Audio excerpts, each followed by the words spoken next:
Hello guys, gals and non-binary pals, and welcome to Ragdoll's Queer History Lessons. In these videos I'll be spending up to and around 5 minutes talking about key moments, movements and people that have shaped the way we as LGBT+ people live today. The good and the bad. Obviously, like I do say, I'm not the font of all queer knowledge, and this video is only intended to give you a basis and something to work with in terms of your historical knowledge. I do encourage that you go on from these videos to read about these things yourselves and get all of the facts. This week we're talking about Alan Turing. Now, Alan Turing is sadly not as well known as he should be, including among LGBT+ people.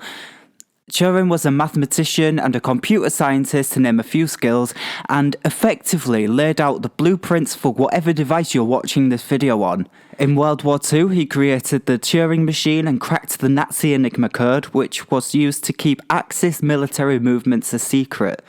Through his work, it is thought that Alan ended the war years earlier than it would have, and prevented millions more lives being lost. And yet despite this, he was rewarded by the government and laws at the time, making his life completely unbearable. At the time, in the 1940s and 50s, it was still illegal to be gay in the UK. And when Turing's home was robbed, and his boyfriend knew the burglar, Turing reported the burglary, and after an investigation, the true nature of Turing's relationship was exposed. Both were charged of gross indecency, which meant that they were looking at some serious time in prison. Yep, you heard that right. Prison for loving someone. When the case went to trial, Alan and his lawyer presented no defence to the allegations and pled guilty, meaning that he was convicted of the supposed crime. The court gave Alan a choice. He could either submit to imprisonment or accept chemical castration, and he opted for the latter. The estrogen pumped into his body left him impotent and caused breast tissue to form, leaving him trapped in a body he could no longer identify with.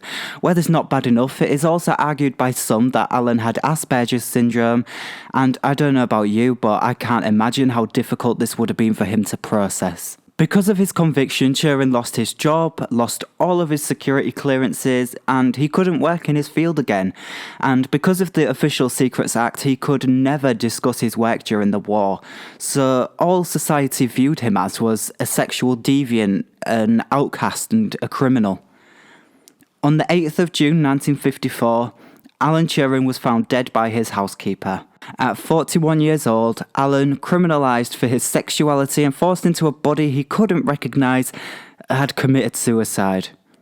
He'd consumed a lethal dose of cyanide, you know, that thing that all the secret agents hide in a false tooth in spy films, and a partly eaten apple was found near his body. Although the apple was never tested, it is thought that this was how he ingested the cyanide. Of course, as with any death of a significant political figure, there are conspiracy theories, and due to the nature of Alan's work and convictions, one such theory is that the government at the time poisoned Alan to remove any threat of a security leak.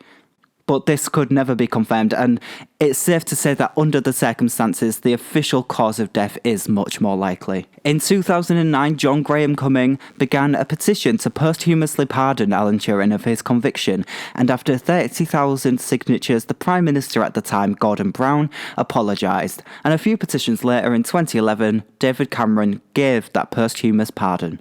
The legacy of Alan's work is so far felt. For one, so many of us, strangers on the street or friends, might not even be here today if it weren't for Turing's war efforts. And then in the technological field, his work continues to influence modern technology, and although it is technically denied, it is thought that he is the reason the Apple logo has a bite missing. It's saddening that so many people don't know Alan's story and the influence that he had and continues to have, and so many don't appreciate the tragedy of his story.